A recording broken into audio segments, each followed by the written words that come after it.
سلام زغبركم تخاتلتنا كما يتبلو باركسنا الساعة زيناتات زمزكم الله مجمرتا جن أرستا زينا إيرتراوين تغللم تزينا قسلو ددر شامبيون أفريكا بينيام قرماي فلامي أفريكا وحوت يشلمات كوينو لو كل الأمحرة بالزبدة بحالي كفتح زخل لابتعت زبلا رستزوته سافحن أوانون مقلتي حسب الله أبسرائيل بصفت أمامات كعتي درون وتطرات تغطيلو من كالوتن زبل زيناتات حزنا متسناكم لنا سناي مكتتال ኤርትራውያን ተቀዳደምቲ ዝነገስሉ ውድድር ሻምፒዮን ኣፍሪቃ ኣብዚ ካብ 9 ክሳብ 13 ጥቅምቲ ኣብ ኬንያ ከተማ ኤልዶረትን ኢተንን ዝተኻየደ ሻምፒዮን ኣፍሪቃ 2024 ኤርትራ ኣብቲ ጸወታ 7 ወርቂ 5 ብሩር 4 ነሓስ ብምርካብ ብድምር 16 መዳልያታት ብምውላል ብብዝሕ መዳልያታት ቀዳመይቲ ብምዃን ነቲ ውድድር ዛዚማቶም ደቡብ ኣፍሪቃ ንኤርትራ ተኸቲላ 3 ወርቂ 4 ብሩር 1 ነሓስ ብድምር 8 መዳልያ ኣዋሊላ ኡጋንዳ ከዓ 2 ወርቂ 2 ብሩር 1 ነሓስ ብድምር 5 መዳልያ ተዓዊታ ኢትዮጵያ ኸ 3 ነሓስ ኣዋሊላ ኣብናይ ዓበይቲ ሄኖክ ሙሉ ብርሃን ንሳልሳይ ተኸታታሊ ዓመት ሻምፒዮን ኣፍሪቃ ክኸውን እንከሎ ሚልኪያስ ማእከለ ተዓዋቲ ብሩር መዳልያ ኮይኑ ኣብ ናይ ደቂ ኣንስትዮ ናይ ታሕቲ 23 ዓመት ታዲያም ዳዊት ተዓዋተቲ ወርቂ መዳልያ ኣብ ናይ ታሕቲ 18 ዓመት ኬቨን ተኽለማርያም ሴም ኢዮብን ናሆም ኤፍሬም ንጾታ ሙሉእ ብምሉእ ብምዕብላል ካብ ቀዳማይ ክሳብ ሳልሳይ ብምውፃእ 3 መዳልያታት ዛምፅኦም ኣብ ደቂ ኣንስትዮ ታሕቲ 18 ዓመቱን ኤርትራ ብመንገዲ ናርዶስ ጸጋይን ኤልዳና በረኸትን ወርቅን ነሓስን أمسيام دك تبعتيون دك أنستيون تحنا في سما بزكايدو نايجانتا ناجزي ودر رواندا قدامي تختكون كلا إيرتران إثيوبيا مقدم تختل كاليتن سالسيتن وتين أبنا دك أنستيون تحت 23 عامت نايولك ناجزي ودرون إيرتراوين سوزان فسان أديام داويتن ورك أمبررن كرخبان كلا إثيوبيا بمن قدم عرف قبرك زابير نحس مداليا رخيوام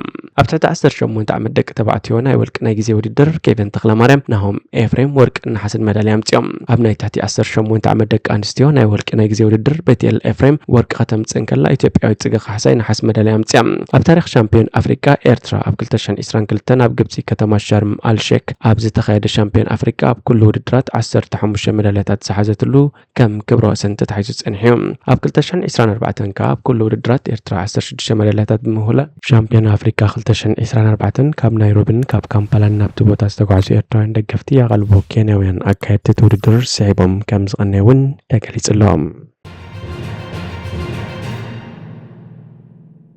لو كل الأمحرة بالزبدة بحاليو كيف التاحب تحت بلارش تزوته عدشن أوانون مجلتي أب كل الأمحرة منكو حيلتات منجستن حتوقات فنون زكايد زلو جيجت نل الحد عمت يغطل الله أب زوان زجن تجيجت أب حفشون تفتات تخللن مع الطعم من بابرت هزبن كبير كلولا فتيرو يركب بس مغنيات مبزعتيو أكل جلوتات نقدي مقعزيات عنا تمرتن قالت نتفتات انتعنا قيفو كم زلو نبرتن حلفت من محدار تخللن يزاربو أتجيجت الناقردة حدا جزيد ما أنها هذا خط الصنيحيهم فلاي أبصح له وحدة سامنتات داك ما يكجمرن كله أبكى بابيتات كود جامس ترى جت كبيد مخانيهم نبرت سجلسهم من قصة اعتقاد فنون مكتسر سفح وفرية كيد كم زلوا خني جارن كله اعتقاد دمها كابتي أبصح له فعمت سنبرم كمنا أمنا خمس حيلون حيل من قصة مكات سخل عقمي كم زلهم ينكر حدث موت كزيد لهم استقد دايك أربعة زلهم مهرم قص فنو ولون من قصتي كود أنت زي كله من قصتي ذاته كمرت أو كله أماراتي كندي كجددويو يبلم يخون مبرر أبز حجي زلو خنتات تاب حدا ودابين متر نفس سقوم زلو كجلتات فانو زغربوت ألباتن زو كلهم تزاتاي بزملكت نتصر مركز إكام زلوم استفلت أنا كريلن بتوسخي جلا كجلتاتون أبز استفل عليها قات عميتات كاب زيبو مجلتات مردا كم زكال نزرب دليت كم زيبو لميم أبال سلف بالسجن نبرن كنتات تدخل بقرباز فلت مهرن بي سي أبز بقال فانو زلو عدل حجز فترو عقمي حيزون اللي زبكوف مباليو يبلم جيتشت كتكتسل من برأس جن هلا فانو أب حدا كازو دقيو بانصارو منغستي حيلو خدل دلي قبل يوسخ أبوان كينات تግራይ فانو أب قدنا حيلتات منغست خويني توقي كوات نبره تخينات مستزازمه ግን በብቁርብ ምስክላው መንግስትን ፍረላ መንግስትን ናብ ግጭት ከም ዘኣተወ ይፍለጥ جزءاتها وحدوتات كل الهات أمحران تجرين زلاق مفتح بزي مركبون نسبة أمحرا كاب استفلالي شنقات نزمت سمت قاعد تستقال عيوب زبل مقنيات فلي حيلفانو عدك نخفت حستوس دوساني بمقواميو اتقيت تتلعيلوم عند مقنيات نايتخونات أدلا يابسخون الأوان نسبة أمحرا كامت قاعد تسكال خل حيلي دحرس من بريتوريا كفرسن كلو حلاو استغل كلا حزب فانو ኮይን መጺው ይብል ደጋፊ ፋኖን ተሳታፊ ፖለቲካ አምሓራ ዶክተር ምስጋናው አንዱ ዓለም አባል ብሔራዊ ምንቅስቃስ አምሓራ አቶ አለሙን ኣብ ትኽልል ዘሎ ግጭት ኣብ ላዕሊ ህዝቢ አምሓራ ዝመጸንበር እቲ ህዝቢ ተወዲቡን ተሊሙን ዝጀመሮ ነገር ኣይኮነም ብምባል ንመንግስቲ ነቀፈ ምክትል ኣቦ ወንበርን ሓላፊ ፖለቲካዊ ጉዳያትን ፋኖ አምሓራ ኣብ ጎጃም ዝኾነ አቶ ኣስረስ ማረውን ኣብ እዋን ኩናት ትግራይ ገለ ዝምባለትን ኮሳን ምግፋዕን ከም ዝነበረ ይገልጽ ኣብቲ እዋን ገለ ጉጅለታት ፋኖ ኣብ ትግራይ ኣብ ዝተኻየደ ኩናት ይሳተፉ ነይሮም ካብ 2013 ዓመተ ምህረት ክስ ጀሚሩ ግን ብፍላይ ኣብ ገለ ከባቢታት ጎጃም ነዚ ሓይሊ ዕጥቅን ምፍታሕ ፈተነ ነይሩ ክብል ይዝክር ኣብ ዝተፈላለዩ ከባቢታት እቲ ሃገር ኣብ ልዕሊ ኣባላት ብሔረ ኣምሓራ ዝፍጸም መጥቃዕቲ መንግስቲ ንጠለባት ህዝቢ መልሲ ዘይምሃቡ ምዞም ተኣፋፍር ቆሓይታት ተደሚሩ ኣብዚ እዋን እዚ ኣብ ትኽልል ቅልውላው ኣስዒቡ ከም ዘለውን ይገልጽ ኣብ መንጎ ፋኖን ሓይልታት መንግስትን ሓደ ዓመት ዝጸንሐ ግጭት ሓደ ግዜ ኣብ ጥቓ ዓበይቲ ከተማታት ካልእ ግዜ ግን ኣብ ገጠራት እዩ ዝካየድ ዘሎ ኣብዚ መስርሕ እዚ ብሓይሊ ሰብና ኣጽዋርኒ ሒል ኣሎ ዝብሉ ዕጡቃት ፋኖ ስልጣን መንግስቲ ኣብ ዝፈታተን መርገጺ ከም ዝበጽሑ ይገልጹ እቲ ኣባል ብልጽግና ዝነበረ ምሁር ግን ሓይልታት ፋኖ ዋላ እኳ ቅልጡፍ ዕብየትን ጽልዋን ተራእዩ መንግስቲ ንምቕያር ኣብ ዝኽእልሉ ኩነታት ከም ዘይርከቡ ይዛምን ፋኖ ኣብ ዝተፈላለዩ ዓውድታት ሓያልን በዳይ ናይ ምዃን ዓቕምን ፈጢሩ ኣብ መጀመርታት ግጭት ኣብ ነፍሲ ወከፍ ዓዲ ተኣኪቡ ዝነበረ ዕጡቕ ብጉጅለ ክቐውም ጻዕሪ ይግበር ነይሩ እዚ መስርሕ ግን ደኽመታት ከም ዝነበሮ ዝገልጽ እቲ ምሁር እቲ ምንቅስቓስ ሓደ ዓይነት ኣወዳድባ ዘይምህላው ዝተፈላለዩ ውዳቤ ምኽተሉ ከምኡ'ውን ናይ ዲሲፕሊን ጸገም እኩል መሪሕነት ኣብ ብሰፊሑ ከም ዝረኣዩ ይሕብር ኣባል ኣብን ኣቶ አለሙ ቃልሲ ፋኖ ኣብ ሓደ ዓመት ዓብዪ ዓቕሚ እኳ እንተፈጠረ ኣብ ልዕሊ ህዝቢ ግን ዓብዪ ሰብኣውን ንዋታውን ዕንወት ከም ዘውረደ እዩ ዝዛረብ ሓይልታት ፋኖ ኣብ ልዕሊ ክልላዊ መንግስቲ ተበሊጾም ምምሕዳር ከባቢታት ፈሪሶም ሕጊ ናይ ምትግባር ግብሪ ናይ ምእካብን ስልጣን ጠፊኡ ብምባል ማሕበር መንግስቲ ከም ዝደስከለ ይዛረብ ዕጡቃት ፋኖን መብዛሕትኡ ገጠራት እቲ ክልል ከም ዝተቆጻጸረ እኳ ተገለጹ ክሳብ ሕጂ ግን ንኹሎም ጉጅለታት ብሓድነት ዝመርሕ ውህድ መሪሕነት ኣይተፈጥረን ቅድሚ ኣዋርሕ ስሙር መሪሕነት ምፍርጣር ሓይልታት ፋኖ ዘሳተፈ ምምኽኻር ተኻይዱ ነይሩ እንተኾነ ብኹሎም ሓይልታት ፋኖ ተቐባልነት ኣይረኸበን በዚ ምኽንያት ገለ ካባቶም ምስ ዝተወደበ ጉጅለ ክጽምበሩ ከለዉ ካልእ ድማ ንርእሶም ኣግሊሎም ኣሎ እዚ ድማ ኣብ መንጎ ፋኖ ናይ መርገጽን ተገዳስነትን ፍልልይ ከም ዘሎ ዘርኢ ከም ዝኾነ እዩ ተነጊሩ ሓደ ካብቶም ንኣቃውማቱ ውዳቤ ዝቃወሙ ምንቅስቓሳት ፋኖ ዝኾነ ኣስረስ ማረ ሕቶቲ ቃልሲ ሓደ ክሳብ ዝኾነ ፋኖ ተገሚዑ ዘብል ኣይኮነን ይብል እቲ መስርሕ ደው ከም ዘይብልን ምቋም ሓድነት ብደረጃ ዘተገና ይካየድ ከም ዘሎን እውን ይገልጽ ጠንቂ ናይቲ ምክፍፋል ናይቶም ኣብ ዝተፈላለየ ከባቢታት ናይቲ ዞባ ዝንቀሳቐሱ ጉጅለታት ፋኖ ነቲ መስርሕ ንምውዳእ ብምህዋኾም ዝብል እቲ ኣባል ሰልፊ ብልጽግና ነበር እቲ ናይ ሓሳብ ፍልልይ ተፈጢሩ ጥራይ ዘይኮነስ ድሕርቲ ውፅኢቱን ደገፍትን ነገራት ምጉዋሃሮም ናብ ሓደገኛ ኩነታት ይወስድዎ ከም ዘለው የጠንቀቐ ጉጅለታት ፋኖ ኣብ ሓደ ንምጥርናፍ ዕውት እንተዘይኮነ እኳ እቲ መስርሕ ግን ቅልጡፍን ብተዛማዲ ዕውትን ከም ዝነበረ ዶክተር ምስጋናው ይዛረብ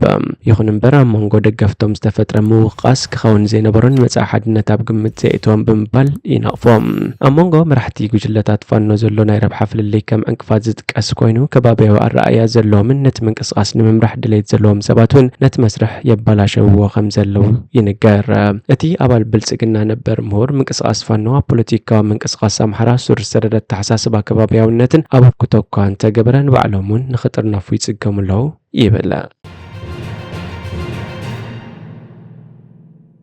حزبالله ኣብ እስራኤል ብዝፈጸሞ መጥቃዕቲ ድሮን ወታደራት ተኸቲሎም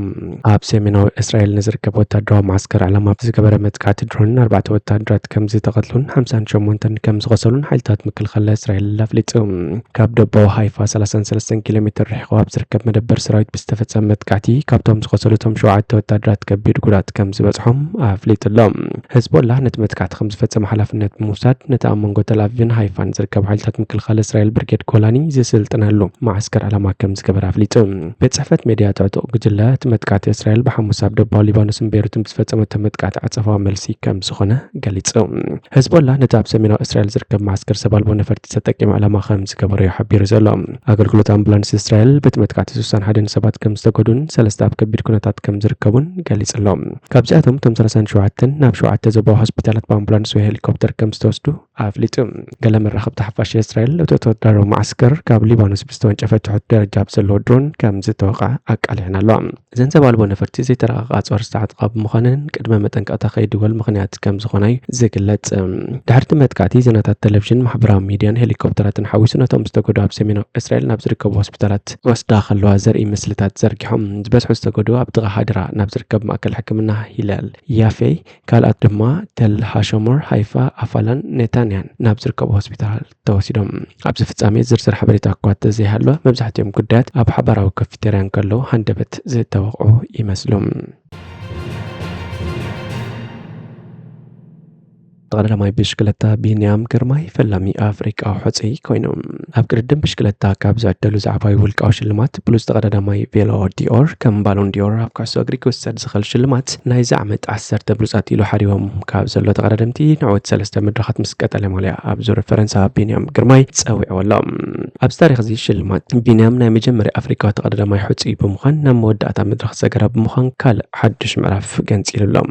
ኣብ ስእሊ ንዕዘቦ ከም ዘለና ን2024 ደሚቆም ዝሓለፈዋ ታዴ ፖካጃ ዮናስ ቪንጌጋር ፕሪሞዝ ሮግሊች ማቲዩ ቫንደርፖል ሬምኮ ኢቫኖፖል ማርክ ሃርሺ ቤን ኤክነር ማቴዎ ጆርገንሰንን ቲም ሃርለርን ዝኣመሰሉ ስሙያት ተቀዳደምቲ ዓለምና ምስ ቢንያም ተረቂሖም ኣለዉ እምበርከስ ዝኸበልኩም ተኸታተልትና ናይ እዚ ሰዓት እዚ ዜናዊ መሰናድኦ ናብዚ ፍፀም ሓደሽቲ ዜናታት ንምክትታል ሰብስክራይብ ሼር ላይክ ኮመንት ምግባር ኣይትረስዑ ኢኹም ሰላም